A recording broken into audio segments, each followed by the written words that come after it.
Get everyone in.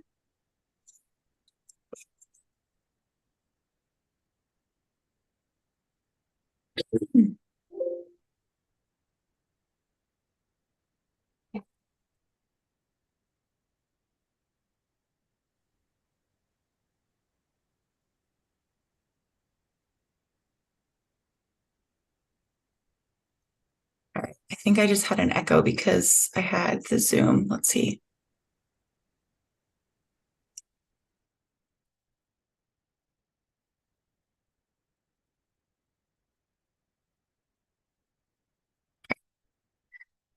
Okay, I'm going to keep letting folks in. But I'm also going to get us started because we only have a couple hours together and I know we have a lot of stuff to go over. Just want to say thank you guys again for being here and spending some more time with us. Oh, Kaylin's on with the baby. Yay. If you guys didn't know, Kaylin had a baby. She finally had the baby. Yes, he finally came out. This is Ryland. Hi, everyone. Thanks for being on, Kaylin. So excited to have you. And again, thank you guys so much for taking some time. Like I said, we'll just be on today for a couple hours. I really want to use this time to sort of orient ourselves and ground ourselves in chapter 63, get a better idea of the history of the standards, what sort of the conversations were in the last revision cycle, and then we'll have a minute to review the October 24 minutes, which seems like forever ago. And then we'll, like I said, spend a little time reviewing the rulemaking process. And then Christine is gratefully here and going to provide all of that good history for us. And I know Dr. Allison Wilson's here too, and is going to help provide some of that. What else? We'll have a few minutes at the end to discuss our next steps. This is one of 3 meetings that we currently have scheduled. I'm hoping that through these 3 meetings that we can get some revisions ready and finalized that can go to the Board of Public Education in January. I'll talk a little bit later about that full timeline, but that's sort of where we're at now. We do have a little wiggle room in January if we need it. Anyone have any questions before we get started? Yeah, Lori. I just have a quick, because I don't work inside of the standards on a day-to-day basis, right, on these. Most of us don't.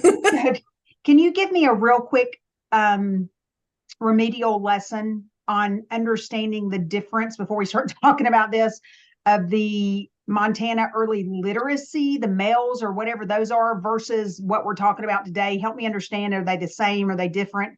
I'm just having a hard time conceptualizing. Yeah, Christine, do you want to take that? Thanks. Sure, absolutely. And I think it's a good question, Lori. I think a lot of today is going to be about what the Chapter 63 standards were intending to do. One of the things to note is that the Montana Early Learning Standards, they are a birth to kindergarten entry continuum of preparation for kindergarten. So it's all those different developmental domains and content areas of skills and competencies that children are supported in, that they're demonstrating before they head to kindergarten.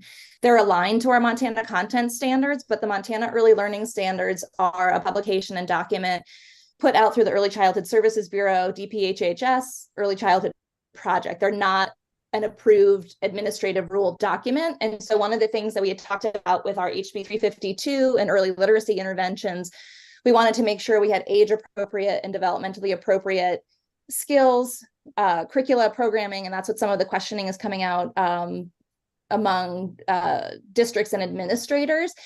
And McCall had picked up on this too. We can't, in administrative rule, cite or require use of a document that has not been approved by the Board of Public Education in our state system. So what you'll see in Chapter 63, and when I do the overview of where those standards are, that the content areas, how it's defined and labeled, those are pulled from our Montana Early Learning Standards. So that's where they exist in administrative rule, if that makes sense. So Montana Early Learning Standards are not it's not a resource of the Board of Public Education, if that's So enough the information. standards that are listed, because I looked at the early childhood education standards, you get down in there, they're the domains and all that.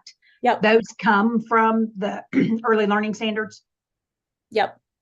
So we're really looking at the early learning standards as well, just as they're embedded in the early childhood education standards.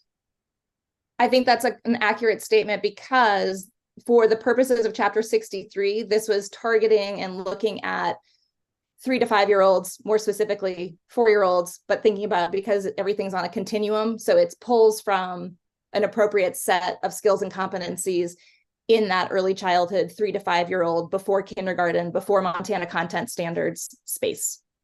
So I'm not saying we could or should, right, or need to, but we could, as a group, recommend changes to some of those domains and they not get changed in the Montana early learning standards, right? I think I'm not that's saying we should do that. I'm just saying, yes, because the Montana early learning standards, they don't go through like a public comment. They're not an approved upon set of standards like the Montana content standards are. and so Is that all accurate, McCall? Like, jump in if I'm like misspeaking, Doug, or anyone with more knowledge than I have. yeah, and I'm everybody else may have been crystal clear on that. I just needed to understand what the baseline here is. And so the baseline is the approved document is early childhood education standards, which is informed by the Montana early learning standards. And Lance has his hand up and might be able to provide some more context too. I was just going to say that at the onset here, we need to understand the razor's edge that we are on here. So as we talk about different ways of talking about young kids, whether it's targeted literacy or early childhood or preschool, that if there's a perception or a reality that we are developing through standards, things that districts have to adhere to in order to get target literacy funding, but it really turns to be a perception that it's preschool in disguise, we're going to be toast. And so I would be rigorous, even if we have to copy and paste and reconsider and separately identify, that we don't get into sort of this amalgamation of terminology, some of which will bar us both politically and legally from funding for these programs. It's just very, very important, because there are innumerable legislators serving who can quote you 20-9-311 and 20-7-117, I think it is, by heart. And we'll tell you that preschool is absolutely prohibited in 2 places. Don't give me preschool in disguise. And that's something that transcends political ideologies, political parties. You're not going to see a big difference between people that are very, very concerned about preschool or opposed to it, and moderates who would like to see it happen, but who want to see it happen in a way that doesn't look like it's tricky. So that'll be my main concern, is as we look at these standards, that we mark them out and specifically identify their relevance for targeted literacy only. Right. I know I'm taking some time on this, but I feel like I got to be clear before I can be a good contributor here. Right. So currently the early childhood education standards, which is what we're looking at today, are informed by, but not required to follow, the Montana early learning standards. And in our process today, we need to make sure that we're not just taking the early learning standards that are more preschool appropriate, perhaps, and that we're making sure we're picking stuff that is for early literacy. Yes, but and I would also say, though, I think that I very much recognize what Lance said. And I think as we look through the standards, you'll see some language around preschool, and we just need to be really thoughtful about that. And that's certainly something I think, I wanted to discuss with the group. I also think that we're going to be able to show that best practices, and there's some language in the law. Now, if you guys, House Bill 352 has been codified finally, and it's now in 20-7 Part 18. So if you're interested in finding it in MCA, that's where it lives. But specifically in 20-7-1803, it says that the classroom-based program must align with developmentally appropriate early childhood learning standards as determined by the Board of Public Education. And so I think as we think about those early education learning standards, some of those still may be informed by MELS. I think we need to keep that in mind. I just think that we can't be sort of calling things preschool or making assumptions that this is going to be preschool because it's intentionally trying, it needs to be something else. I think we need to think of it as early education learning standards, something very similar, very, common language that we can all use instead of preschool. So keep that in mind as we sort of keep discussing these. We will get into the standards a little bit, and we'll be able to sort of parse out some of those preschool versus the early education standards. And certainly these were created for a different purpose. So I think we just need to remember that too. I actually pulled what the statement of reasonable necessity was from the 2014 or 2015, I guess depends, notice. So we'll review that a little bit too. But before we go ahead. Yeah. Wasn't that early edge? I mean, we developed that early edge, and totally.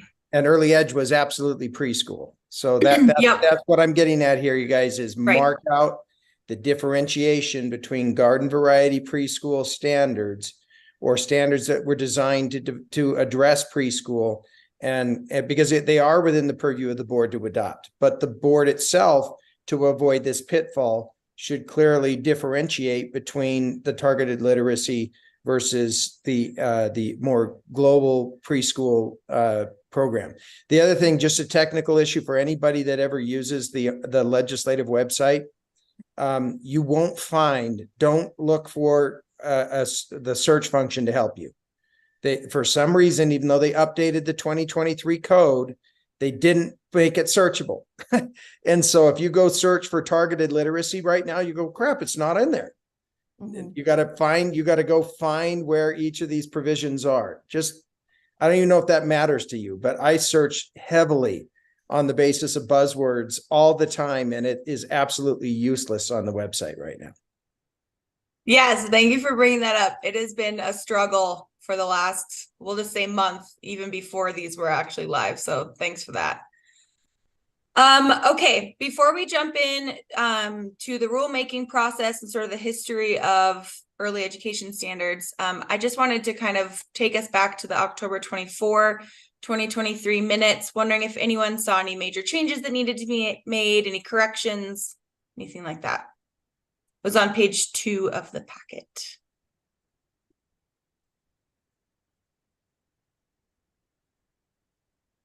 All right, seeing none. Just quickly want to kind of give a quick preview on the rulemaking process and sort of how I foresee this going based on sort of the charge from the Board of Public Education. As you know, this was really part of that scope of work that the Board of Public Ed identified, was to review Chapter 63. And again, I think as we look through Chapter 63, we might ask ourselves how to best go about formatting whatever these early education learning standards might be. It might make sense to do a whole different subchapter and just pull the information out of the specific different sections that make sense and are very specific to literacy. Those might be some of the things we think about. So we can be a little flexible here, because I do think that we have to differentiate between the preschool standards that exist now and what these early education learning standards might look like. And I have a couple ideas, but I want to make sure that, I'm being inclusive and not just making a bunch of assumptions. So really the impetus for these standards was exactly what I shared with you guys. 20-7-1803 states that the classroom-based program must align with developmentally appropriate early education learning standards. And it must be determined by the Board of Public Ed. There has to be some assessments tied to that and continuous growth. And so as I think about these standards and the revision that we are embarking on, I guess I want to be really clear that the intent is not to sort of do this large overhaul. Rather, it's really to ensure that we're creating a framework that is easy to understand, that school districts can implement, and that current and accurate meets the language and intent of the legislation. The timeline for this work is, like I said, January 18th and 19th, the Board of Public Ed will be meeting again. We really need to bring this to them at that time to start the rulemaking process. In March, the board will respond to comments, and then in May, they'll take action to approve in order to meet sort of a July 1 effective date. I know it's a really tight time frame.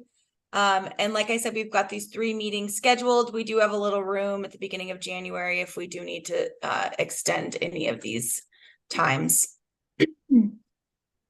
So before we jump into sort of the history, the last revision, other questions you guys might have about our review, what questions do you have generally on rulemaking?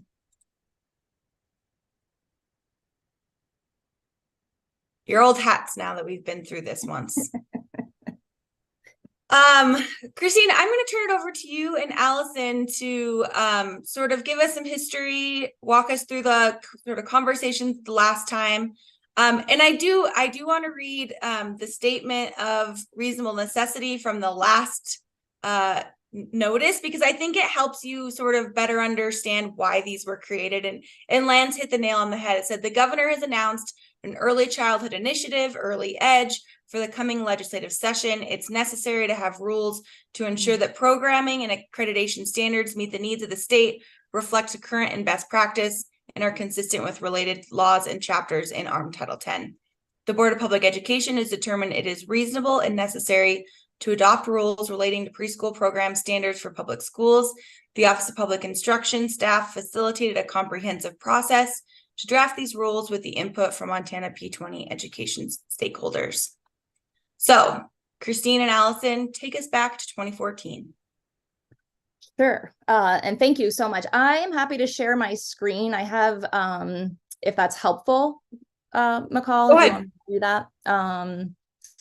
And it just shows a little bit of history. And I know, Colette, you were part of this work group. So let me share this. Thumbs up. Can you see my PowerPoint? Great. I'll make it a little bit bigger. I know I like looking at it like this so that I can still see you and you can still see my screen. Okay. This brief history and timeline, and also, as you all know, and I often like to say, brevity is not always my strength, but I'm going to be very brief today because I want to turn this over to the larger group and thinking about getting into the specific aspects of Chapter 63 so that we can have conversation, particularly around some of the things that have just been brought up, that consistent language with what we are doing now, because this is a set of standards that was put into rule back in 2015. So just as that caveat. But this very brief history and timeline, McCall, just as you read in that statement, the Early Childhood Education Stakeholder Group was an invitation by the Office of Public Instruction. As I mentioned, Colette and I think, are the only ones on this call that were part of that original invitation. The work generated to create the Chapter 63 standards came primarily from higher education faculty. Those folks are retired and doing other things for the state, but I'm still here. Allison, you weren't here yet in Montana to do some of that work, but many of you were certainly in public education in Montana and probably have very clear and distinct memories of this stakeholder group and this process. I put in here as well, because I think it's important to note that when OPI was putting this work group together and stakeholder group, public school, Head Start, Kathy Rich was a part of this work, Early Childhood Services Bureau, Patty Butler, who was the bureau chief at the time, was part of this group. The governor's office, again, as mentioned, this was part of the Bullock administration. This is when Shannon O'Brien was Ed policy advisor, Siri Smiley. All of these folks were part of this stakeholder group. This is also the time in the state where our preschool development grant was being written and also funded. So that was that $40 million, 10 million over each for 4 years from 2015 to 2019. So a lot of this work and the work of our preschool to grade 3 teacher endorsement came from a lot of energy and emphasis around early childhood education in that lens. The Chapter 63 standards, they were effective July 1, 2015. In that original rule, it was indicated a 5-year review and revision cycle to begin July 1 of 2017. That didn't happen. I don't see any record of any revision, and I think I know why, because we weren't using these standards, right? Just for those exact reasons, Lance, that you mentioned, we were not operating preschool programs. So why would we revisit a set of rules that we were not using? The exceptional circumstances enrollment of 3 and 4-year-olds receiving A and B in our districts, they were governed by and needed to adhere to kindergarten standards. And so that's been very clear. And Lori's nodding your head. So good, I'm getting it right. Make sure that if I am misspeaking, because some of these worlds are not obviously the worlds I walk in every day, please correct. And so this is the first review and revision. If that is not accurate, and you can look at in rule,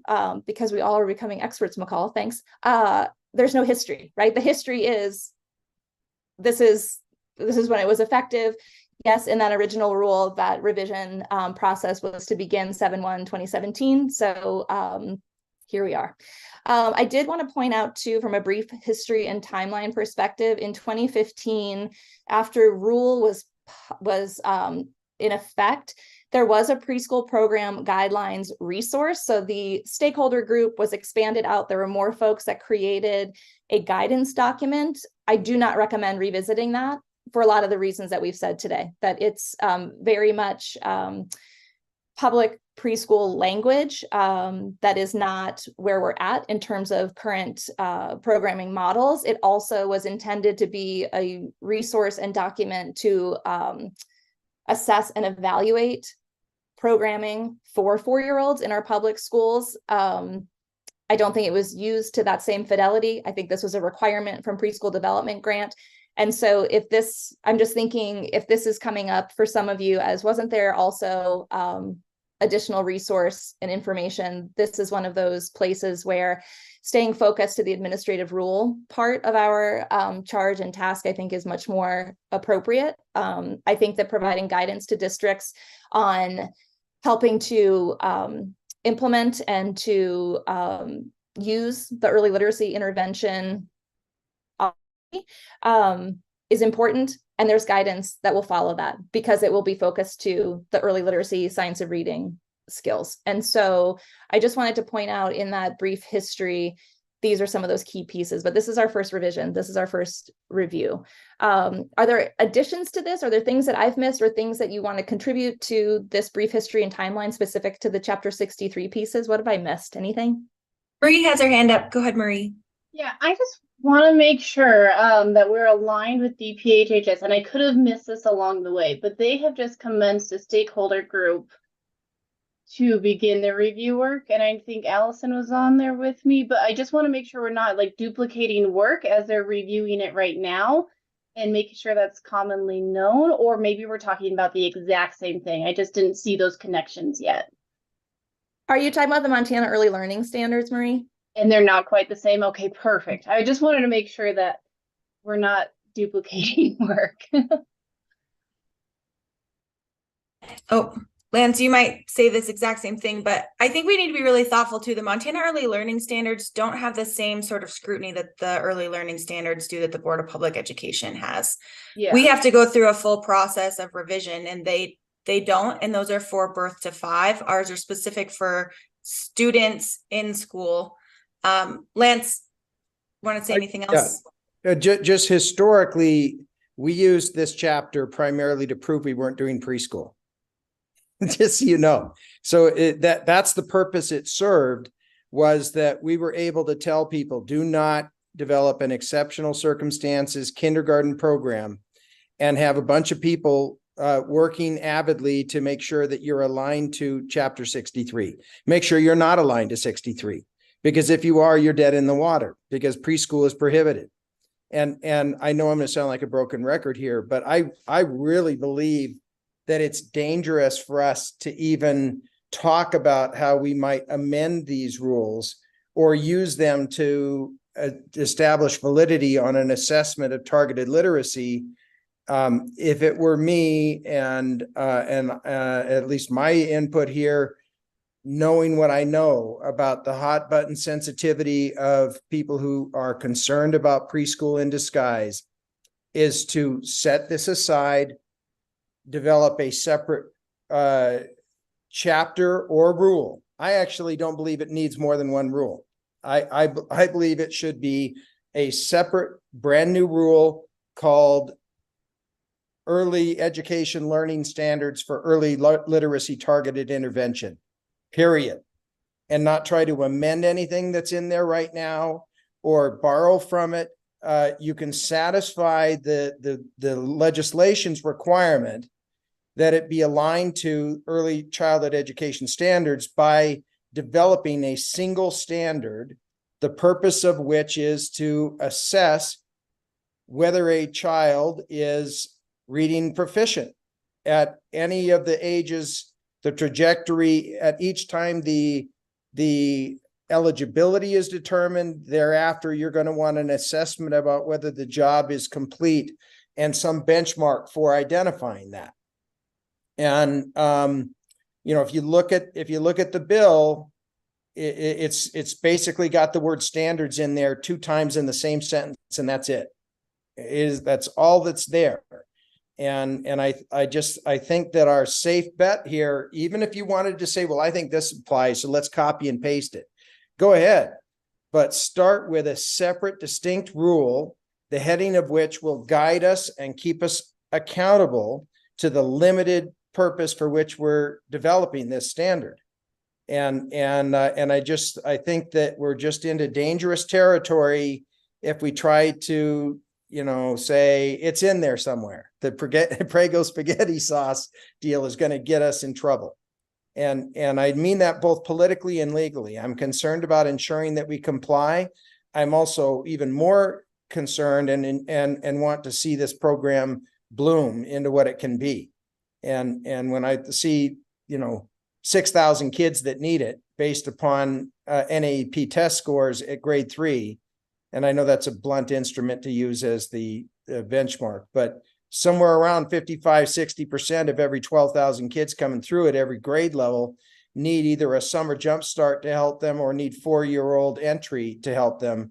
We just got to really do this in the specific way that honors the legislature's intent and their repeatedly expressed opposition and sensitivity to blurring the lines between this program and preschool.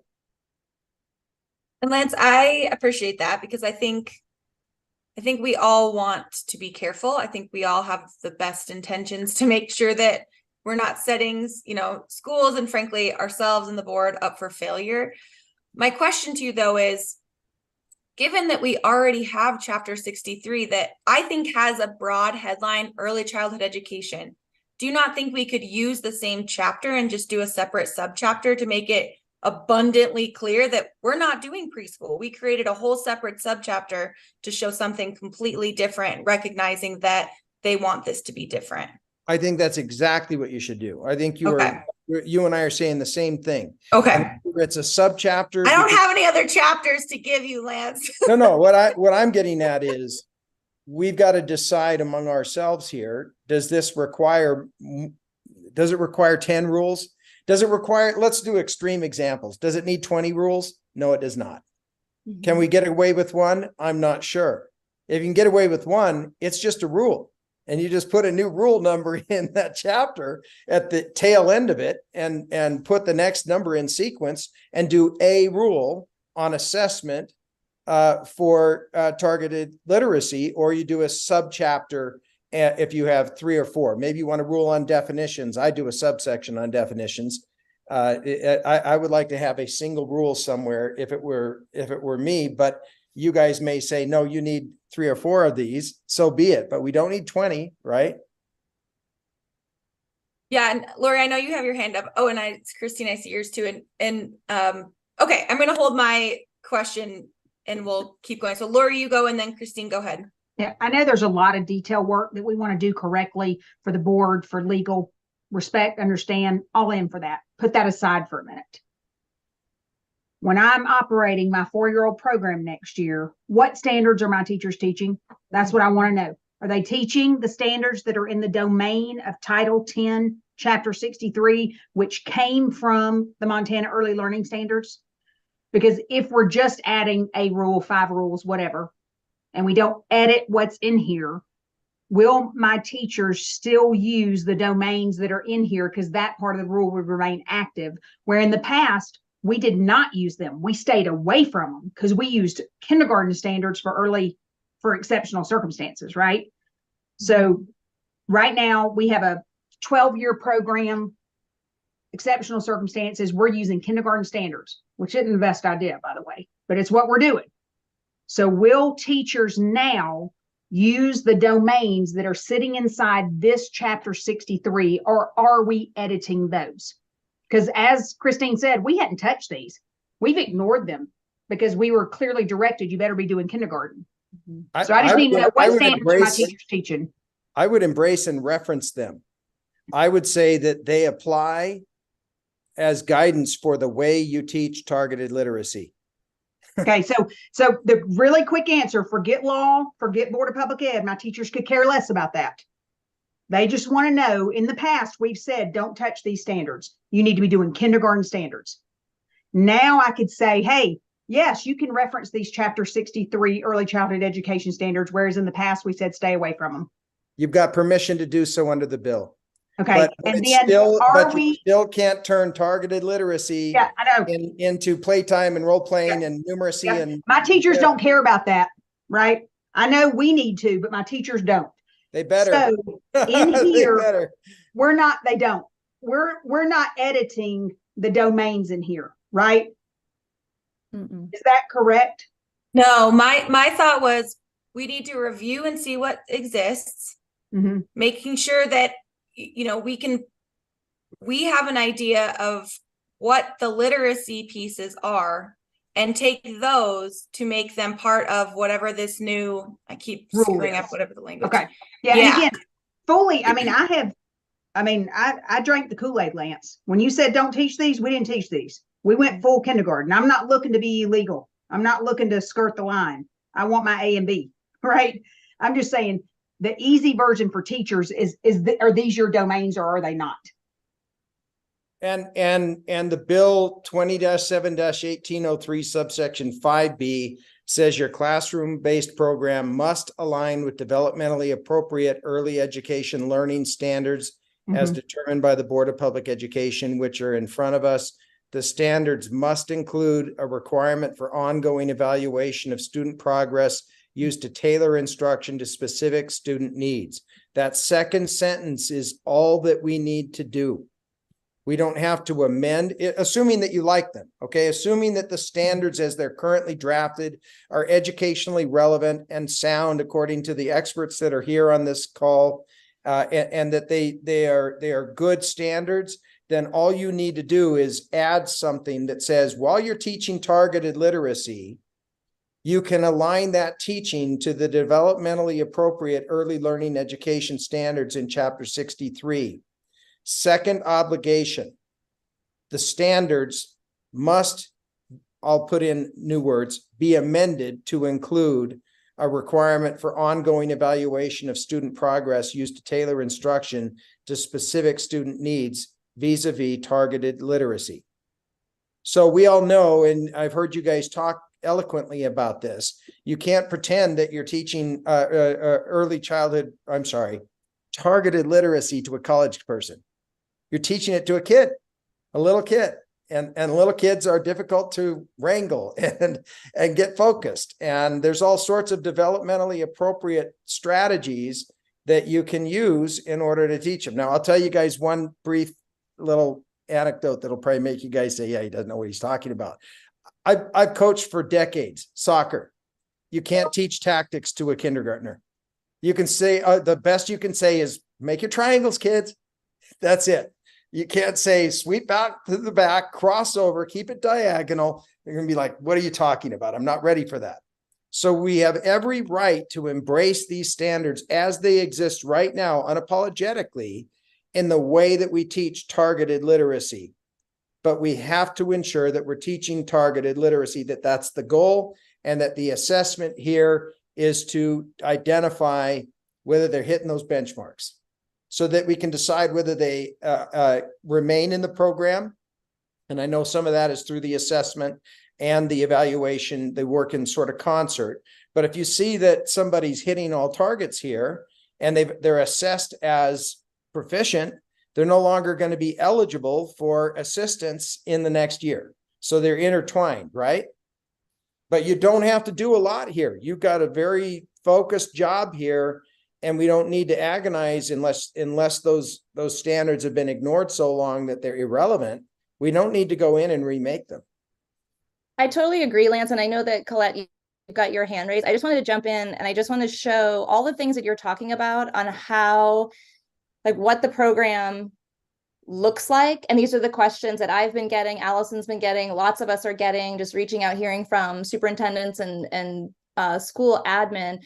What does this look like? We know that it's a targeted early literacy intervention, but I'm gonna touch upon something that you said, Lance, about like the soccer tactics from coaching, right? So imagine a group of 4-year-olds. Your whole day is not going to be spent on oral language skill development. It's going to be, all of these things are included in these standards, like how many kids, like what's our classroom size, just as we have our classroom size restrictions across K-12, right? Mm-hmm. We think about training and endorsement. What are our teacher licensure? It's all, goes back and points to other parts in rule.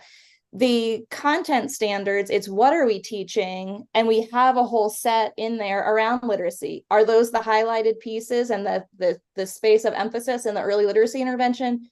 Absolutely. But we still know that to work with 4-year-olds looks different than working with 8th graders in the sense of how the classroom environment is set up, what the instructional time looks like, what the physical environment looks like. This is the guidance. This is the rule that folks who are working with 4-year-olds, I go back to what you said, like, what do my teachers need to know what they're doing? This tells us how to do that. I don't think that we need to do a complete overhaul of this. I think to eliminate pieces of this would do a disservice to the developmental age and stage of children before kindergarten. We don't know what our state climate's going to look like 2 years, 5 years, 10 years, 20 years, long after we're all gone from this work group. These standards are broad enough that they talk about, again, that developmentally appropriate age and stage before kindergarten. And I think that the hot button is this, we have to remove any sort of hot button, kind of that negative response, that part that's counter to what's in rule now. But all of these things that we're talking about of the targeted early literacy intervention, who is that teacher? What is the group size? What does that instruction look like? That's all here. It's all here within these standards. Yeah. So if you did a separate rule, you would embrace most of what's already in this chapter. And you might specifically segment out one or two things. For example, 10.6.3.101. The trustee of a school may establish a public preschool program. That's not what we're doing here, right? But absolutely, I think that the bill, it actually requires that the programs be aligned to the early childhood education standards. And so I think that as I'm looking at the organizational structure here, I think that McCall's correct that a subchapter is in order. Because then you don't get into the gummy stuff of saying how much of the preschool subchapter are we adopting here? And it's the only subchapter that exists, right? Is that right, McCall, right now? Yeah, you're right. It's just subchapter 1. And I would envision a subchapter 2 that is titled Early Education Learning Standards for Targeted Interventions. Yeah. And taking pieces from subchapter 1 that are really specific to the literacy. And obviously there's still going to be some of these other pieces too that are relevant, like class size, like P20 educators, things like that. But ensuring that we're not adopting that same sort of preschool language and that we're really, really sticking to the literacy. Yeah. Yeah. I think that's the way to go. You do a subchapter and then we go through each one of these rules in sequence and we say what portion of this rule is adaptable to copying and pasting and then modifying as necessary to fit targeted literacy. So you Exactly. can tie a bow around each rule one after the other. Subsection 1, 10.6.3.101, stay away. We don't want that. It talks about Yep. preschool. Subsection 2, I kind of do want that. We want some indication that targeted literacy has to comport with curriculum instruction and program delivery standards. And we may have to copy and paste some of them in here. So yeah, I'm sorry. I don't mean to, I'm going to back up here and let you guys take over. But I think as long as you look at that structure and you clearly segregate out and create a new subchapter for targeted literacy, and then be very thoughtful about the portions that you borrow from what's in 10.6.3 part 1 and put it in 10.6.3 part 2, we're off to the races. Yeah, and I want to say too, and Colette, I'm going to let you jump in here, but I want folks to be able to jump in and ask questions. Like, as much as I know, we have an agenda and we have some things to get through today, I think this is still so new for so many folks. I realize you guys are all experts in the field, but rulemaking is a whole separate ball game, and it is very technical and it's just different. So I want people to feel comfortable to sort of ask questions and make comments and give feedback. So I appreciate that, Lance, because I think it's making us think more too about how we structure this in the best way. Colette, go ahead and jump in here. Well, basically, everything you all just said. I have so many thoughts going through my head right now, that just as I was about to say something, somebody said exactly what my thoughts were. So just in general, my Chapter 63 was written for high quality programming. You could look at Chapter 63 and extract the word preschool. In many of, like 101, you could take out the word preschool and just talk about early education or high quality early intervention programming and still include every one of those, 101, 102, 103, all of them speak to high quality programming, which is what we are advocating for, regardless of the age. And then I was going to then suggest that we do a subchapter 2, including all of those. But if you look at all of them again, extracting the word preschool and saying designating a high quality early education program, which we've all talked about is pre-K through 3rd grade, but just giving districts permission, because the law states that we do have permission to do that, not call it preschool. So, and then when we get to 110, when we're talking about the content standards, that we just extract the literacy content standards. They're right there. They're already grouped together as taken from some of the early learning standards. So it's all here. I just think it's refining it to be high quality. And Lance, like you said, developmentally appropriate is critical. We can't pretend this is kindergarten. If we miss those foundational skills, then this is all for nothing.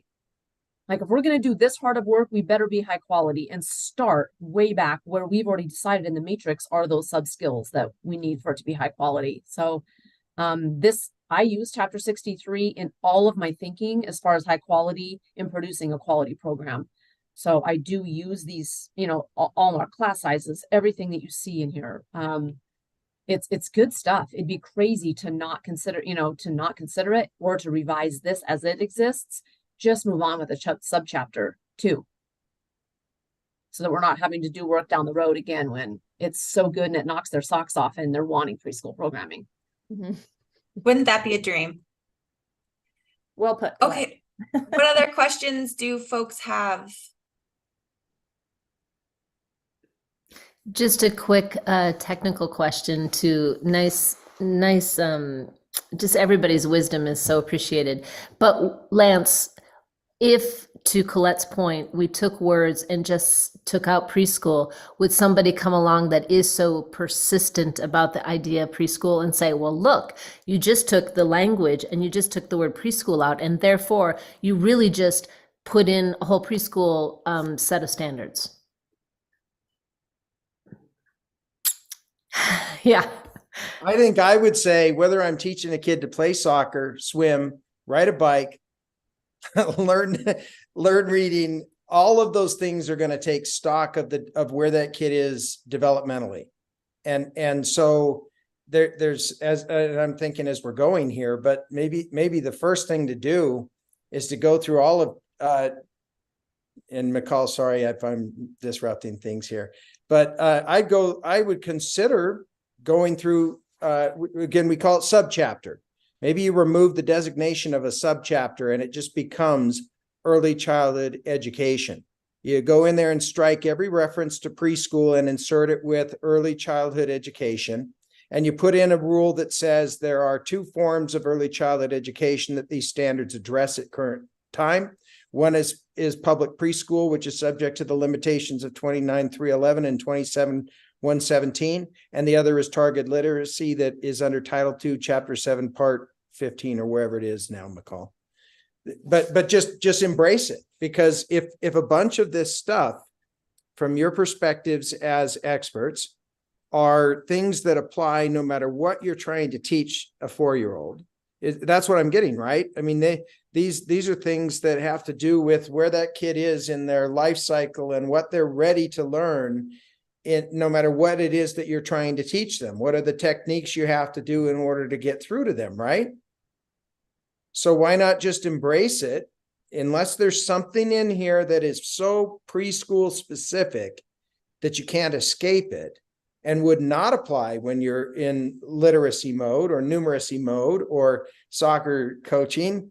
And why not just do this and then differentiate between the two types of early childhood education that these standards address? What else would we need if you've got early literacy in here already? Plus some developmental guidance, other than get rid of the toxic term and then reconfigure it by saying you can do public preschool through this chapter, no funding applies. You can do targeted literacy through this chapter, funding does apply pursuant to the law. And that's an interesting way to think about it too, Lance, because I think my thought from Nell's question was, yes, most legislators who would be following this would probably think, oh my gosh, Board of Public Ed, you're just literally striking preschool and adding a new language. You're trying to disguise what you previously had are preschool education standards. And I think they would catch on pretty quick. But I think the way that Lance is talking about it, I think we could sort of not disguise it, but rather very openly say these standards address two different things. Here's what they are. I think we could do that, like Lance said, in two ways, either subchapter 1, subchapter 2, make subchapter 2 very specific to early literacy targeted interventions, or sort of embed that differentiating language in subchapter 1. And so I think we'll have a little time to think about that, and it might be more apparent the way that we want to continue once we get into the rule and we can sort of highlight the pieces that we think would need to be in a quote unquote subchapter 2, and see if that makes sense to do it that way. If not, if it ends up being like a ton of overlap, then we should probably think about doing what Lance just said. At procedures, something really at the front end of this, making it very abundantly clear, sort of what is within the subchapter. And we would change. My assurance to doubting Thomas's would be, we have put in a brand new, I don't mean any of you, by the way, I mean legislators. We put in a brand new rule or subsection that says preschool is not funded. Targeted literacy is. You use these standards for both, but one is not funded and the other is. That might be in any case, yeah. Doug, I see your hand up. Dr. Lux, a question that I have based on the conversation as it's been going, outside of the aggregate hours, the adjustment of that stuff between preschool and maybe targeted intervention, if the term preschool was omitted, would most, if not all of these standards apply to early literacy targeted intervention program? They would. Mm-hmm. Okay, and thank you. Yeah, and I appreciate that question, Doug. And as I'm sitting here listening, I think that I like the way the conversation is going, in that to create an entire new subchapter could focus, laser sharp on the early literacy interventions. What I worry about is too much would be omitted. And as I said, for even if it were just like a 4 hour a day program, like whatever, meeting the aggregate hours, you're not just going to be doing literacy and stuff, just like you wouldn't do that in kindergarten, you wouldn't do that in first grade, you have all these other things, right? But because the language of the bill is on the targeted early literacy intervention, it's this real tricky area. And so it's thinking about how do we provide an administrative rule, the guidance and on how to work effectively with this particular age group in this thinking about in this targeted literacy intervention. What the intent was is to support success and third grade reading proficiency. We do that by honing in on the literacy skills, but also all of these other things that we're talking about here. So I think that I really liked this idea of kind of in that beginning guidance around how these standards might be used. And you've said this before, Lance, which I really appreciate, like districts could offer preschool, they could offer what they want. I mean, from that perspective, it's what they get funded for. And so if a school is choosing to use these standards for a 4-year-old program, not the targeted early literacy intervention, it's not funded. I think being really clear about that, I think would help. And I'm just kind of thinking out loud, and I'll need more time before our next meeting too, thinking about trying to be more articulate, but just thinking about how to make this really clear from a legislator's viewpoint of, we're not trying to be sneaky, we're being very transparent of, here's this set of standards. These are to be followed for your targeted early literacy intervention. These are referenced in that rule. So I appreciate the being transparent, thinking about this word preschool. And I do think it could be struck, and we'll see it, as we go through the different sections. And today is really intended just to be this overview, like looking at this outline of these 15 different areas. Some won't require any change because they're just part of what our public school system does, right? So I think we're moving in the right direction of thinking about either a statement that is leading and heading the subchapter 1 as it is with modification to the language used throughout, or if it's a subchapter 2 around targeted early literacy intervention, I just would be cautious about those teachers and districts who need more guidance around things like the learning environment, around child guidance, and thinking about family and community engagement, which are key components to education in the early years. And I would say that even in the early primary years too. So I don't know. I think one of those things needs to happen. I don't know where it's going to be best. I don't know where the process is going to be least clunky, but most clear. And I think really importantly, and quite candidly, what is going to help us to continue this. So I just think leaving a set of standards so that maybe someday we will have public preschool, maybe it will be funded, and this exists already. So we don't need to change all of that, but we do need to make specification around what is currently funded. So having that really clear needs to happen. Thank you. Go ahead, Lance. Quick technical question. What's the age of a kid by the end of third grade? I know it could be like 8 or 9 or something like that, right? When we talk about 3 to 5 for preschool, what is 4 to end of third grade by age band?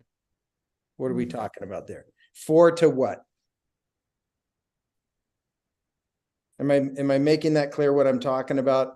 I teach third grade, and third graders are 8 turning 9, so they're up to 9. Yes. We take from 4 to 9.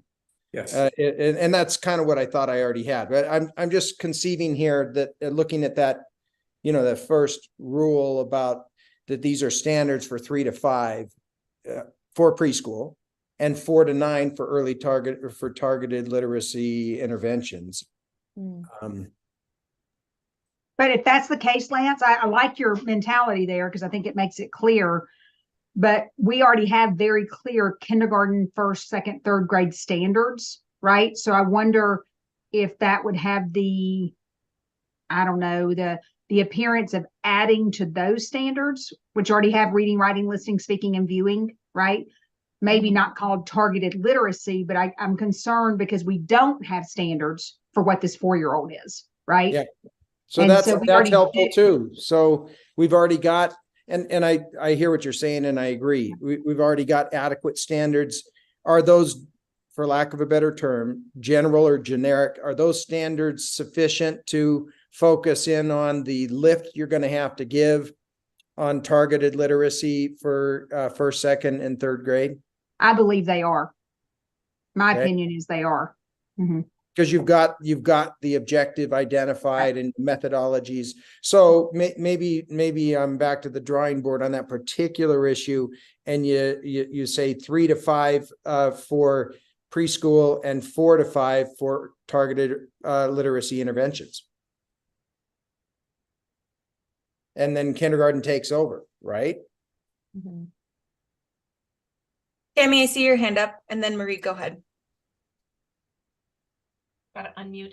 I'm looking at this and I'm thinking about how the Reading Foundation standards and these early childhood education standards need to have an effective bridge with this intervention. And right now they're not. They're disaligned. They were developed completely separately.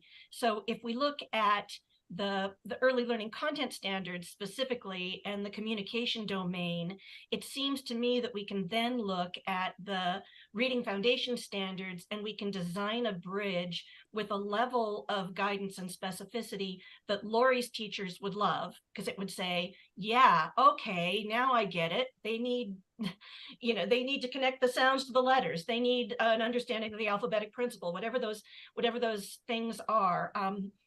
I began working on this because I was working across a series of school districts that had completely incoherent scope and sequences in the programs they'd adopted. And they were no longer looking at the standards to inform what they were doing. They were looking at the program to inform it. And the programs were all kittywampus. It was great if they stayed with one program, but they didn't. They were bouncing from one to another, to another, to another.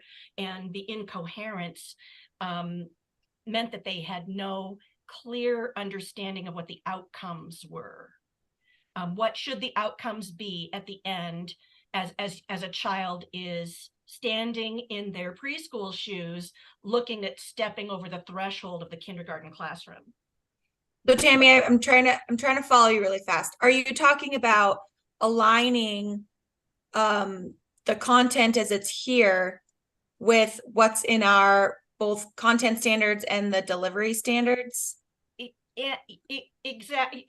Well, I'm looking back at the Montana content standards, specifically Reading Foundation standards, which would be the most relevant in my mind to this. So now I see your hand up. You've got something on this, but it's a concern. And that definitely seems like something that as Christine was talking about those revisions and those sort of deep dives and alignments, that definitely seems like something that could benefit from that process. But I'll let others weigh in. Aligned. These were written, the Montana Early Learning Standards, they are not intended to be separate or distinct from our Montana content standards. They're meant to be so as you're entering kindergarten and you're ready to dive into those, especially if we're talking ELA with targeted literacy, they are part of that continuum. And that is part of that revision, is thinking of the real need of extending through third grade, because we're looking at, so then it would be more clear. So it didn't seem like these two things. Yeah, exactly. Marie, go ahead, and then Colette, and then Nell. Yep, I did just want to point out for everyone that the ELA standards are open, with the application for the task force open also. So we are in the research and review phase with revision beginning in April and district implementation in July 26th. So consideration that what we are going to bridge to could potentially be changing. Will be changing. Colette. I was just going to suggest or inquire with Marie about the Montana literacy plan. Provides those supportive documents. Like I'm thinking of so this was the preschool guidelines that helped us. This is what it looks and sounds like. I'm wondering if the literacy plan is being revised and if it will include that, because if then 4-year-olds were included in that, that would be a comprehensive document. And I know there's a subgroup working on this exact, like how to roll this out, right?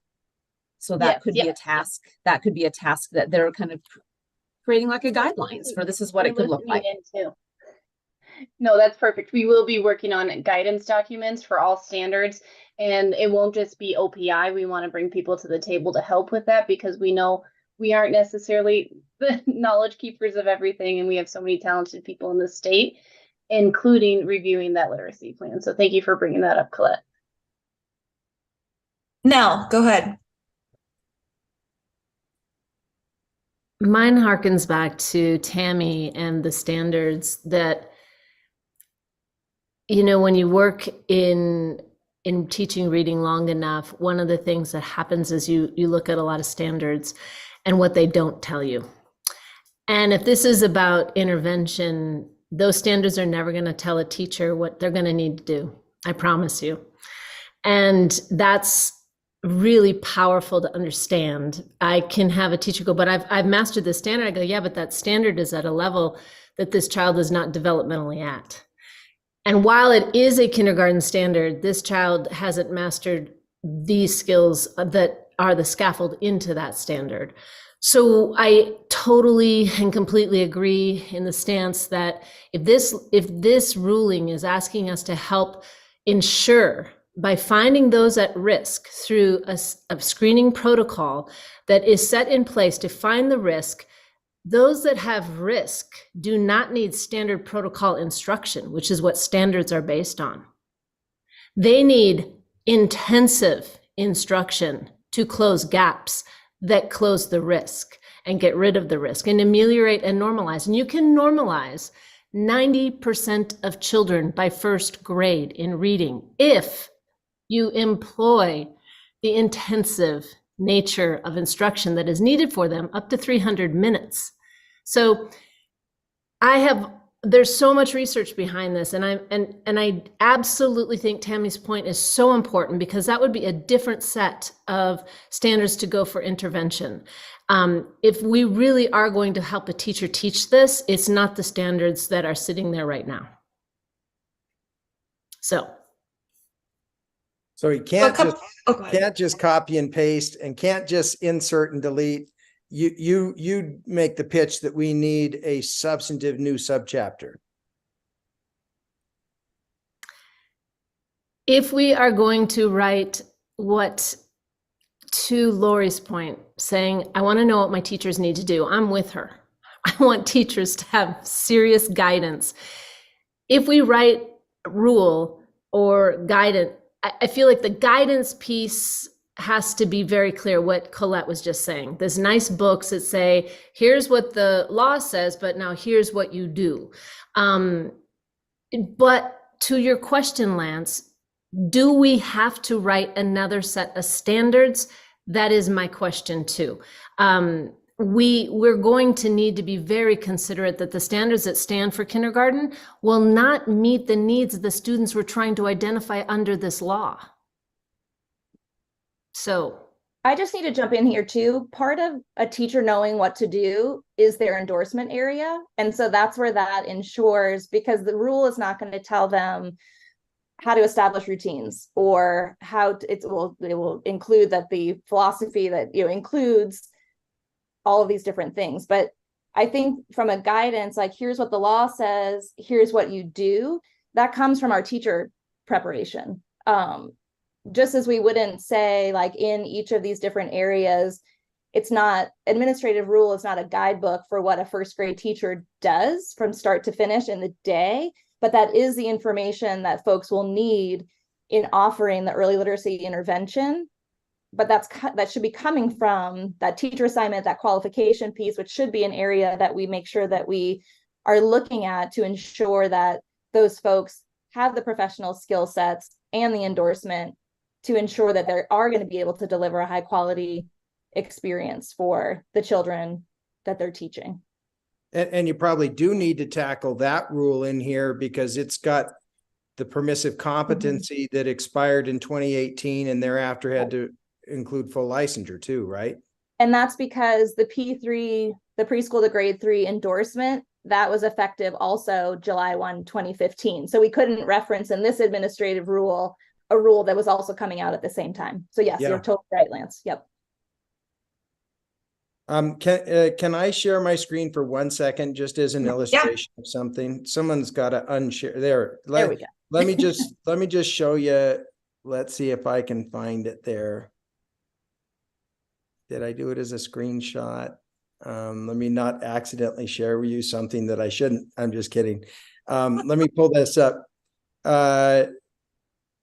All I did here, if people can see that, and I'm not doing it for anything other than just to show you how quickly this could be accomplished. Love that you're a wordsmith, Lance. Well, if you're going to go conceptual, all I did was throw this in review mode, searched for preschool, deleted and inserted early childhood education, and then differentiated between age 3 and 5 for preschool and 4 to 5 for early targeted interventions. Again, with full regard for what Danielle said earlier, I'm not sure that works if our garden variety kindergarten through 3 doesn't work, that you need something more specific on intervention. Okay. But if this was the scope of this is to cover kids until they get to kindergarten, then you differentiate there. And then I do the new rule down here below that says that these standards are focused on developmentally appropriate supports and strategies to enhance learning outcomes for a child between 3 and 5 or 4 and 5.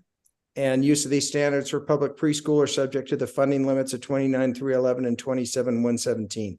That's going to be your flag you can plant and help doubting legislators see that you're not trying to be tricky here, that you are specifically recognizing and signaling to people who are looking at implementation of these standards in any way that would create a program that they're not going to get funding for preschool, but that they can use it for targeted intervention as well.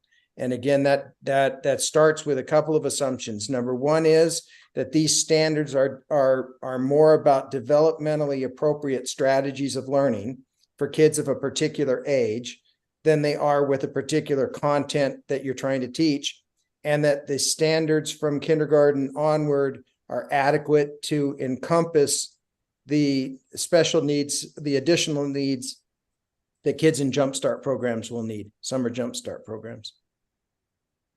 So Lance, in that approach, which I actually like the way that you did that because I don't think that it hides anything. I think it's very transparent.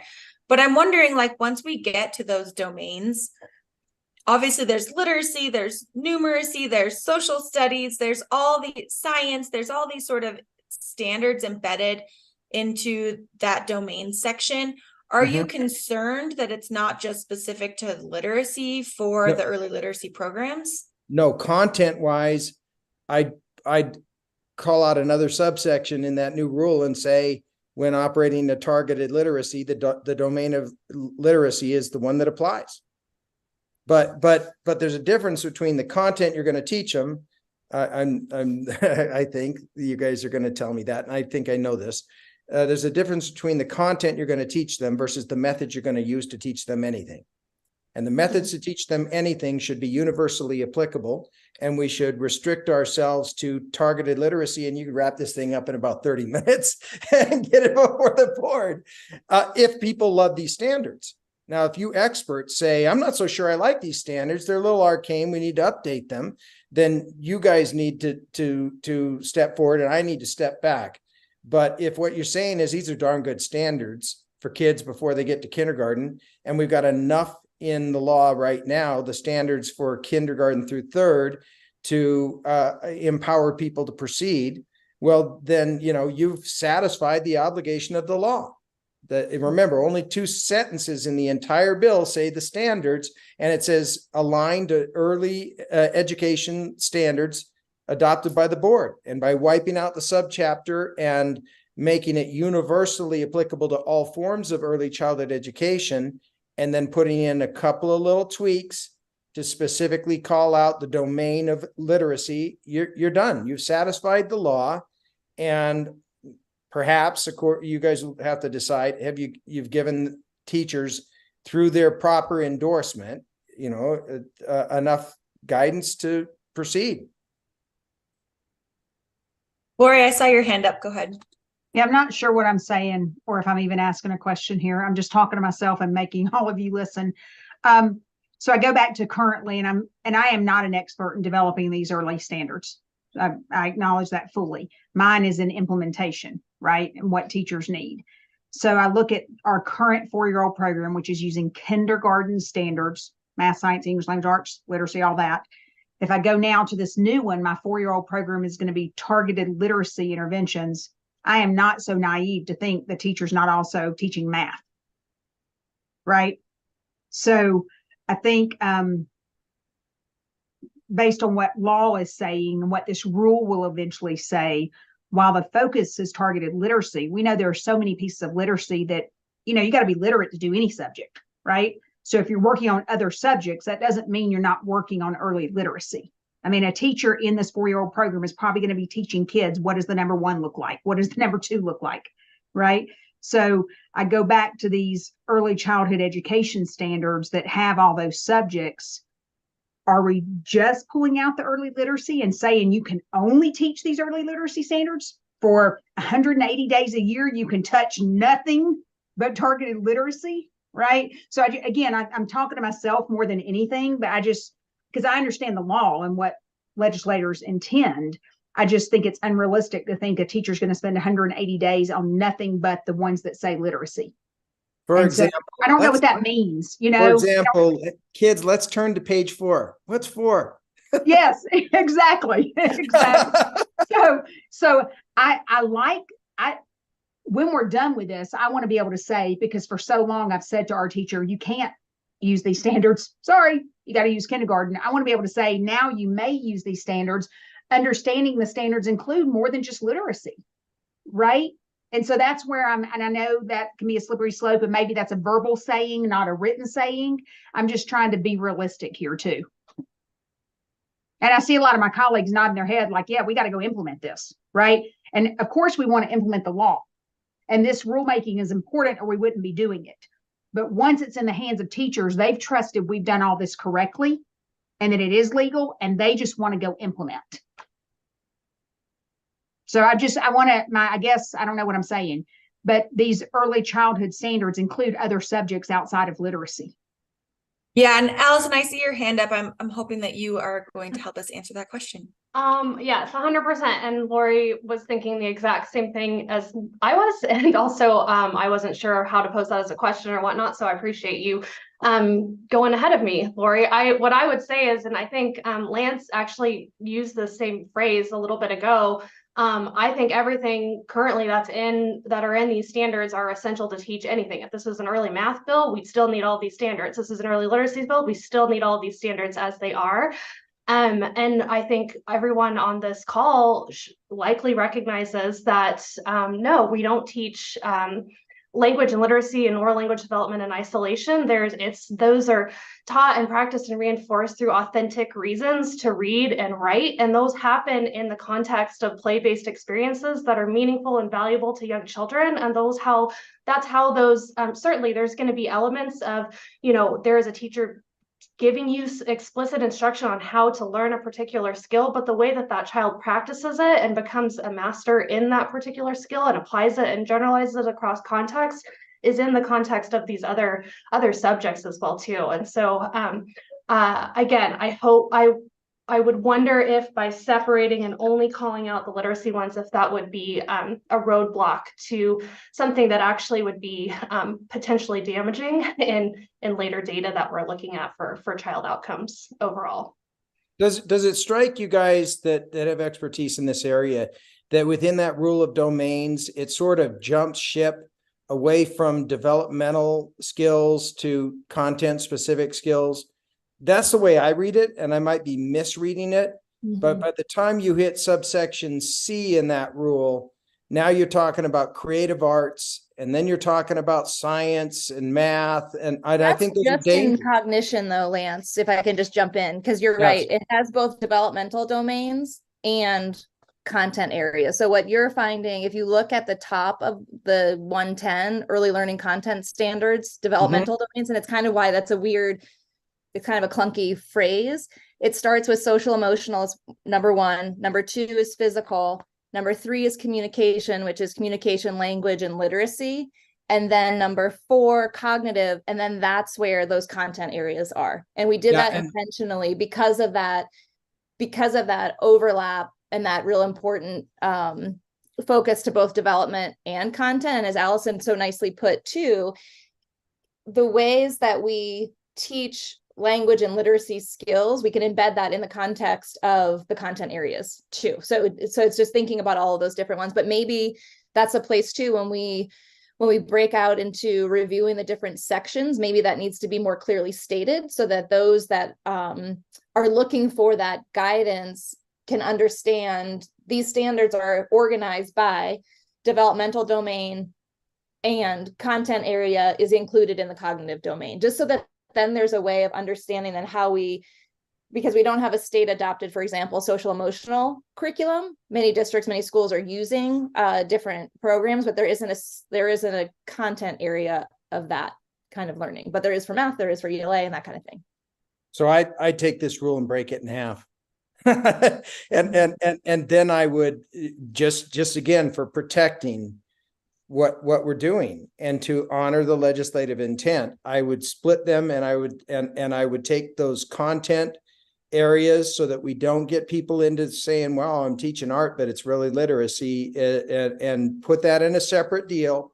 Clearly identify the content standards versus the developmental domains.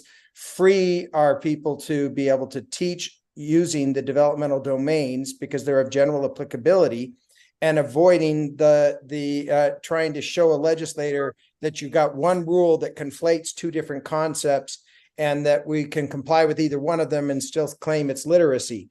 So I think that just mechanically, I wouldn't change anything in it.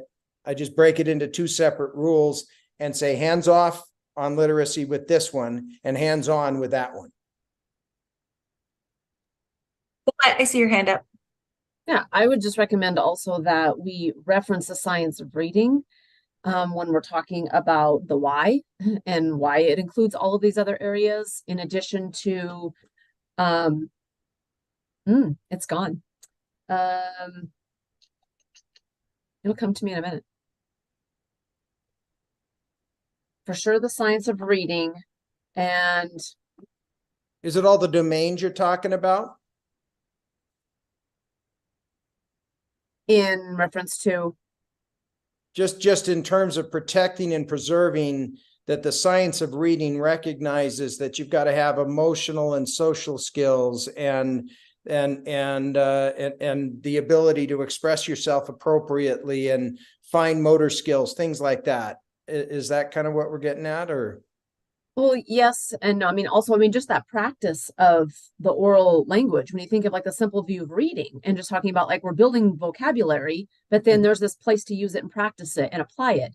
And in all of those other areas, this sets them up for success in all of those other areas by building that vocabulary. So that's just that reference to the science of reading that we're using research based, like this will help them in all these other domains. But my other thought that I'd lost was that we reference back to, I mean, we made the matrix. So if we we're gonna have to add some of those skills that we talked about in 1, 2, and 3, those different grades, add that in addition to, so it's an addition to this. So it doesn't just sit of those foundational skills, but that we go back to the work we already did in that matrix and add those skills to make it more comprehensive. See, even when I look at the way this rule reads, I still see a distinction between developmental concepts of general applicability and content specific based pointers, for lack of a better way of describing it. So if you look in subsection 4, we're still talking about the cognitive domains, approaches to learning, curiosity, all that stuff's of general applicability, persistence and attentiveness, reflection and interpretation. We're in A, B, and by the time we get to C, we're off on a content. We're talking about content as opposed to, I mean, you're talking about instruction in creative arts, and now it's drama and artistic abilities, and I don't think that's not gonna sail.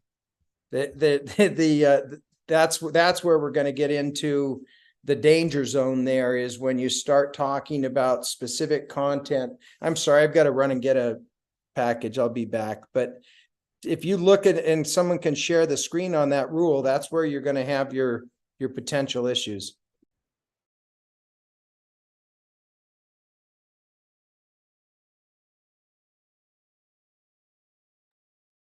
I think one thing to note is something that Lance said about, and again, just that header for that section, that 110, early learning content standards, developmental domains, it's both. And so if it makes more sense to have those as two separate, I appreciate what Lance is saying, trying to steer attention to around those developmental domains that are going to have impact to the content pieces. And it is all embedded in there, but I think that might help to speak to how to support the whole child in that way. And that's how you work with 4-year-olds. That's how they play, learn, and develop. And that's that part of the rule needs to reflect that unique age and stage of that child's life. In order for any of this intervention to be effective, we need to be thinking about the developmental pieces. But I appreciate what you're saying, Lance, about just it's confusing language in the heading of that section, but then also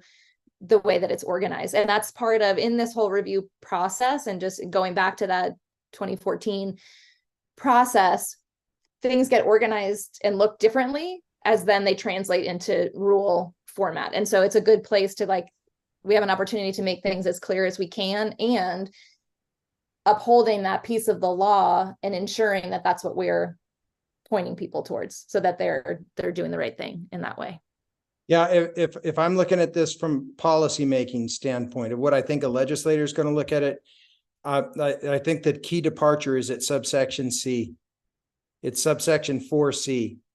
So cognitive domain absolutely belongs in here all the way down through B. That you would need development of reasoning and representational thought skills, causation, critical and analytical thinking, problem solving, representational thought to learn math, science, reading, art, everything. But then now you go instruction and creative arts. And that's where I think they're going to say, you are taking an entirely different subject that we did not authorize you to teach. And you're using public resources meant for literacy, for getting the job done and ensuring reading proficiency at the end of grade 3. And you're teaching them how to paint and how to calculate algebraic equations. I mean, there's even a term algebraic in here. And I just look at that and go, yeah, that's where C is the departure point in the middle of a subsection. And that's what I was getting at about conflating the concepts of general developmental capabilities needed for all subjects versus the departure into content specific that aren't sorted out as such in this rule, but which clearly depart starting at subsection C, D, math and numeracy, E, science standards, F, social studies. That's where you would break that rule in half and say hands off for subsection C through F when you're in targeted literacy, but hands on everything else in that rule. Mel, I see your hand up. My hand goes back to Colette. Input on the science of reading, adding that domain in, and to all of these points, I have to ask, are you looking at another document that's outside the agenda? Because the one on the agenda, when you're looking through all the points, I'm like, oh my goodness, where is Lance? Is there another one that's easier to look at? Hold on a sec. Lance he's in the same as the agenda. It's 1063 110. The one on the agenda doesn't have the same. Yeah, it's the same. Okay, cool. Yes. Anyway, all I wanted to say, everybody, is that when the science of reading, when considering the developmental domains, and you look at the domains in here, right, to move towards that 9-year-old and all of those screening points that we put in place, then we would want to also consider those the trajectories is what I'm trying to say. And in early learning, those early literacy foundational core domains that build literacy, where the research is oral language, phonological awareness, remember, and alphabet knowledge, right? And then they build into what evidence has converged on, which has a broader base now, but those 5 core components: phonological, phonics, and then we do fluency, vocabulary comprehension with expansions on those. But if we're talking about building the reading brain, and we're talking about the domains that have to do that, that domain seems logical. I don't know how to write that in as the domain. How do you write that in as a domain? I mean, do we have oral language as a domain? Do we have building alphabet knowledge as a domain? Are they all separately in here, and phonological awareness as a domain? And then where would we build off and say that those 3 domains are the underpinning domains for the science of reading core components of boom, boom, boom? Something like that. I think it's already, you guys are the experts, not me. I think it's in there in subsection 3 as to the language portion. So, standards for early childhood communication and language, and talks about spoken language and concepts of language and dual language speakers and so on. I think that's where you guys may want to dig in here and say, is that rule adequate to the task as it's currently written? Does it need some more bolstering of the portions that run up through that subsection C where you start talking about content? And do we need more there? And if you guys think we need more there, then we need to have you guys develop what you think is needed there. So, I'm like on a total assumption mode here. I'm just going, okay, assuming that these rules are adequate for the task right now, how can we reorganize them in a way and protect and preserve their use, particularly rules of general applicability that are dependent upon the developmental readiness of a child, and still show the legislature that we're not doing preschool in disguise, which I think could be done pretty easily. Well, Lance, I'm going to jump ahead for a second and give you a preview so you have an idea of how we're going to leave today, and then I'll come back to this conversation. It's my hope that the information that was in your packet, that we can sort of assign folks some sections of those, and it's going to be sort of twofold. The first is, are there references in this rule that are maybe outdated, like the one that Lance mentioned earlier around the P3 teachers? Is there things that you have questions about that you're not really sure why it exists in this subchapter 1?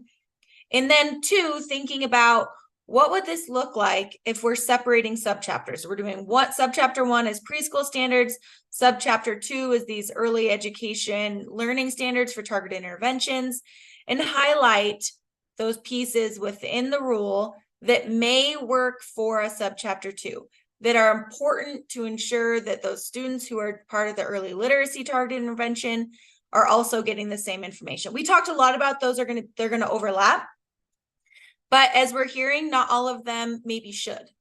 So I think that will be something that when we leave here today, I'll sort of assign folks sections. And if you have a burning desire for a specific section, please let me know. But then ask that you think through those. And when we come back next time, we're going to schedule a little bit more time together, and we're going to go through every single one of those. What needs to be changed as it exists in subchapter 1? What needs to move over to subchapter 2? Does that sound like a good way as we leave here today? Okay. But I do want to come back to this. Oh, Lance, you're muted. And could we add the possibility of searching and replacing preschool with early childhood? Yeah, and I think subchapter.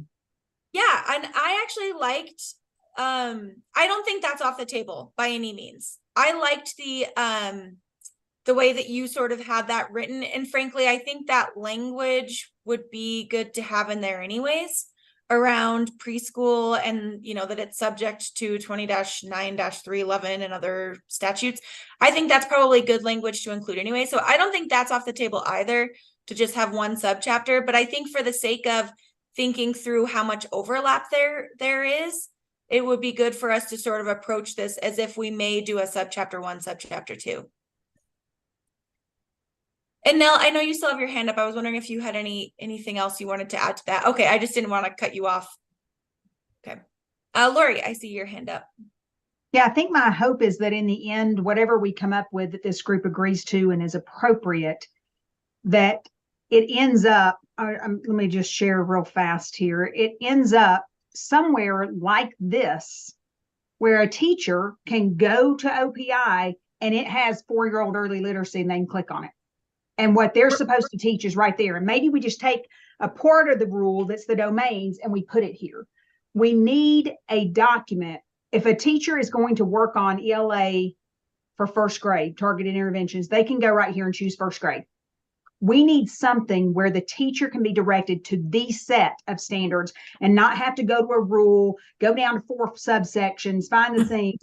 And part 1, you can do these. Part 2, you can do these. We need to put them together somewhere, the exact same language that the rule that's approved, and they need to be accessible to a teacher, right? Just like they are here. I'm really concerned because our role is the legalese and getting all the rulemaking, but it's got to be usable. Even as it is now, we're not using it because they're early childhood. It's not friendly for a teacher. It's got to be in the end, we can pull out the domains, put them together, even if it's subsection 1, subsection 2, and they're in one place for a teacher to go and get them. Marie, is this something that the collaborative is going to be working on, or okay? Yep, the collaborative, and I do have my early literacy coordinator and research analyst online listening through YouTube too, so I'm sure they already noted that on where we have guidance documents, and we already have a placeholder on the website for this particular early literacy work, just so you're aware. Excellent. Thank you for that. I want all that feedback so I know what's expected and so we can make sure we implement it well for teachers. Yeah, and I'm on that collaborative too. Yeah. So I've got the crossover there. I just am really, my heart is in the end, what are we giving teachers to do this work? I don't care how great of a job we do. If a teacher can't implement it, it's worthless, right? And so no matter how quality we turn something out, if it's not usable to a teacher, we've wasted our time. Yeah. Nell, what are your thoughts on that? I'm always on the side of teachers and translation. But I wanted to add, there are great thinkers that have gone before us. There's the International Dyslexia Association has created the knowledge and practice standards for the teaching of reading. And if this is targeted interventions, to Lori's point, when you showed that OPI site where you have the kindergarten, you can say, and here's a set of knowledge and practice standards that you need to follow for targeted interventions. I feel very confident that there are enough really great documents out there about targeted interventions that we don't have to recreate the wheel. And in fact, some states have adopted those knowledge and practice standards and put them right into their work because that's the purpose of great international organizations, to help us consolidate the information, to help it be usable by a teacher. So anyway, I just wanted to verbalize it. So if we look at that document and I put it into a link, you know what I'm talking about. Thanks, Nell. Tammy? I just was concerned about the notion that we're actually teaching the standards as opposed to intervening with kids that have specific, very specific areas of reading and language related deficit. And so it's built on the assessment of the child. So that part of this whole thing has to, we're creating an intervention that's not about a generic somebody 4-year-old low, right? We're creating an intervention that's much more specific. And I'm hoping that our guidance documents will direct the teacher to look at the child as opposed to read the script and teach the standard at the child. It's a very different thing. And I think if I let Lance jump in before me, I bet he would be thinking that's the beauty of local control and the curriculum that your schools adopt in determining how they best meet the needs of students. And so I think too, something to think about, Marie, is how we support school districts with curriculums that meet the standards. Absolutely. Yep. And if you guys want to email me anytime about feedback on any of that or the collaborative, I'm glad Lori's on there to have that broad, but I'm excited for what we're putting together and with the review of the collaborative and you all to make sure that teachers have the tools in their hands, because we might think they do, but even in the last 3 years, my own school, we completely revamped from, hey, throw an intervention at them, to actually understanding what were the correct interventions. So we need those frameworks there for teachers so they use the right tools. They aren't just intervening to try something new. So thank you for that, Tammy. Okay. I'm trying to see where we're at in our time. Christine, did you have anything else that you were sort of working through? No, not at all. It was Okay. just looking at these 15 different sections. I think that the way that the conversation is moving, it just is setting us up really nicely for looking at the particular sections. I'd be curious too to know if there are folks out on the call that are really interested in diving into different pieces of it. I think that there are sections that will require more conversation and work, but I think we're headed in the absolute right direction. Yeah, and this, I agree. I think that now you were getting at just like the clunkiness with what administrative rule, how it gets lined up. And I think that's something too, of thinking about that clarity of identifying, just as you said, Lance, of those things that what belongs here, what could be moved here, where's the overlap, where's the language change. I think that's a great place for us to start. So yeah, I feel good about that. I do want to sort of just quickly go through these, certainly not comprehensively at first, but just sort of highlight what are these 15 rules. And as I go through these, if you have a burning desire, like I said, to work on a specific rule or a specific section, please do speak up and let me know. Because if not, I'll assign you one or two of these to look at in between now and our next meeting next week. So I'm just going to kind of, like I said, briefly go through these. You've seen them a little bit on Christine's end. You've seen them a little bit that Lance has pulled up too, but I think comprehensively, this is in your packet, so you have them at your fingertips. You can also click on any of these and it'll take you right to the rule, which is on the official administrative rulemaking page. So 101 is just the procedures. 102 is a bunch of definitions. 103 is leadership. And 104 is teacher assignments and qualifications. Again, as we think through these things too, be thinking of what probably needs to change in these rules, like this specifically that we had mentioned earlier. 105 is paraprofessional qualifications, and 106 is professional supervision. 107 is class size, and 108 is aggregate hours. I think one thing to keep in mind about aggregate hours is the classroom-based program is provided for in the legislation, allows for a part-time and a full-time. So we'll need to take that into consideration as we're thinking about the early literacy piece. 109 is enrollment eligibility. And 110 is those early learning content standards, developmental domains. This is a big section, so if folks want to work on this one, we'll probably just have you do the one. 111 is curriculum and assessment. 112 is instruction. 113 is physical and learning environment. 114 is child guidance. And 115 is family and community engagement. All right, I'm gonna stop sharing my screen, but wondering if folks have any questions about those, have any specific interest, or are just willing to let me assign you.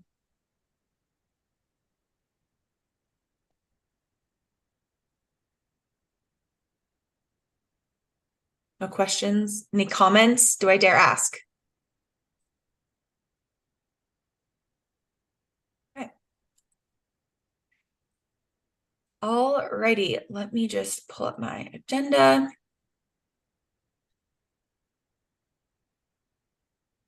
All right, next steps. We just looked over the rules. Like I said, what I'll do is I'll assign you guys to one or two of the specific rules, and I'll ask that you take a few minutes to look through them. Again, sort of two-part. One, is this current and accurate as it relates to preschool programs? And two, are there changes or one, current inaccuracy relates to preschool programs and are there changes? 2, what part of this rule may also apply to an early literacy target intervention program for 4-year-olds? And next week, what we'll do is we'll go through each of those sections, and as a group, we're going to ask questions. We're going to highlight those specific sections. We'll think more about changes if it were subchapter 1, what it might look like if it lived in subchapter 2. And then we'll see what makes sense at the end about how we want to move forward with a potential rule. And then I'm hoping at your 3rd meeting, you'll come back and we'll have something to look at and finalize and bring to the Board of Public Ed. If not, that's okay. Like I said, I think we have a little bit of time, but I have faith that we will get there. Our next meeting is next week, December 12th. We'll be on Zoom again. It seems to be an okay way to meet. We'll be meeting at 10. I think I have that scheduled from 10 to 2. We'll take just a quick 30-minute lunch break next week when we meet, but we will try to meet that full time so that we can get through each of those rules. At this time, we would take public comment, but there's no one online. So no need to waste time doing that, but wondering if you guys have any questions before we leave today.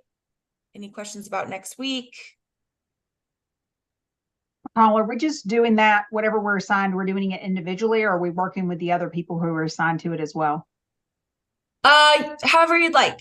Individually, I'm going to send it out collectively. So if, you see somebody like Karen and you and Karen have the same one and you want to chat with each other, you can certainly do that. But we'll come back as a group and discuss it anyways. So however you'd like to approach that. All right. Any other thoughts, questions before we leave? I have just some questions, just like overall questions. When I was talking to our cabinet team here at the district level, one of the questions that they posed was, could children who qualify for special education attend the Jump Start program? And I'm curious what everybody else's interpretation of this was. Since they are already getting intervention, could they then attend Jump Start? I just assumed that they would attend. Yeah, I just assumed they would attend, didn't you, Lori? And I guess Anne as well. Like, I just assumed that if we take the qualifications that we said, as long as there's a deficit, regardless of the label, they would get it. Yeah, you just couldn't use it as sort of an automatic satisfaction of the IEP obligations. Right. It was have to test them. Whatever else is needed. Right. And we already have extended school year considerations that we make. So we don't want to replace that, say, oh, now we have this, but we have extended school year, which sits separate from this based on the regression of skill over time. I mean, obviously they're intervention because they haven't met that. And some students could do ESY and they could do the summer program, right? Like there's a way that they could be involved in a lot of those interventions. So yeah, I saw a great opportunity for inclusion. Yeah, I think it would be the opposite. We couldn't exclude them. I mean, how could you exclude them from this opportunity just because they have a disability? I think it's just making sure we don't count this as their disability service only. Right. Because every kid is a regular education kid first. Civil rights. Right. Yeah, but we were thinking, well, because there's extended school year, are we saying that we already provide some type of programming for them and they didn't meet criteria for that? So then they wouldn't be eligible. Yeah, our extended school year has so many different qualifications and it may have nothing to do with literacy. So I would think, I mean, we're planning to allow every student to assess using the approved screener, and then whoever meets it based on a screener is in, regardless of any other exceptionality. Okay. And then secondly, remember in our first couple meetings where we had talked about the idea that if we're calling it transitional kindergarten, that then we were setting a stage for, okay, now they'd have to roll in first grade. Remember that whole conversation of panic of, oh my gosh, they're all going to first grade now. So it was highly recommended that we do not use the word kindergarten or transitional kindergarten in whatever we call the new programming. And I feel like, and I had it in my notes in 2 places that we said, so it's preschool. It's preschool, but as we've kind of progressed through this, we're hearing like, do not use the word preschool. So we all got really creative in calling it something else. So what is the recommendation moving forward? Are we using the names we're using now, or are we supposed to call it? It just gets really confusing for the community as well. Target Find literacy. a formal non-school learning environment. I don't think though, and I'm not a legal expert clearly, but I don't think it's anybody's business what we call it. It's what we're doing. If we're able now, do we want to bring negative attention to ourselves? Do we want to stir the pot? Call it apples. It doesn't matter. It's Right. what we're doing inside the program. And if someone were to challenge us on a title and we were able to prove implementation, they would, I don't think they'd have a leg to stand on. I mean, again, I'm not going to call mine preschool and look to have myself targeted by anybody, targeted interventions. But I don't think that someone else gets to choose what we call it. I mean, that's way overreach into local control. Well, the language in the bill does say that they're early literacy targeted intervention programs. Right. It's the home-based program, it's the Jumpstart program, it's the classroom-based program. Yeah. The classroom-based program for 4-year-olds, based on what they said it has to align to for the standards, I think you could call them the early education learning standards. You could call it the 4-year-old classroom-based program. I do think words matter in a way. Certainly we're not calling it preschool, but I do think you want to kind of stick to those early literacy or classroom based, or, you know, some of the terms that are sort of referenced in the bill. I do think you want to stick to something like that. I don't think you want to keep an early kindergarten name. I don't think you want to call it preschool. I would stick to. And I'm not trying to be contrary, right? I'm just saying, I think that you might have a first grade class that you call Red Room. It's still first grade standards. I just think we need to be careful when we're telling other people what they can and can't call a program. Mm-hmm. I just think we have so many community-based programs in Great Falls that for me, just to call it the school district 4-year-old program, it's just parents want to call it, they want to call it preschool. And it's Head Start, or is it preschool? What is it? And so, and all early of our education, everything. Yeah. So all early of our education, literacy intervention. Yeah. It's early childhood education, focus on literacy. But You who's going to call it that? Who's Don't going to say that when you're talking about going down the hall? someone I mean, who doesn't want a legislator yeah. to take away your Yeah. funding and call it preschool in disguise. But wouldn't you, if you were, I mean, wouldn't you say it's early education? Go to the early education classroom. You're not going to say, go to the early education for targeted literacy interventions classroom. No, but when somebody interviews you from the press and says, how's this preschool I'll give the program full going?" title. You go, it's not. Yeah. Yeah. Right. You know, nationally, when I'm in schools and I get walkthroughs to go through a school, ECE is always the title.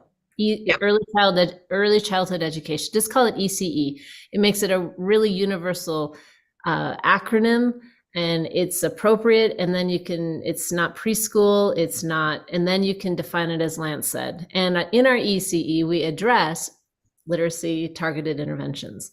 But yeah, ECE is like this common term. Nice. And that's what our standards are called. So that makes sense too. It makes it difficult in getting spiritware made. I'm just saying. Yeah. I would just tell you that just like the kids, we need to be precise in our language.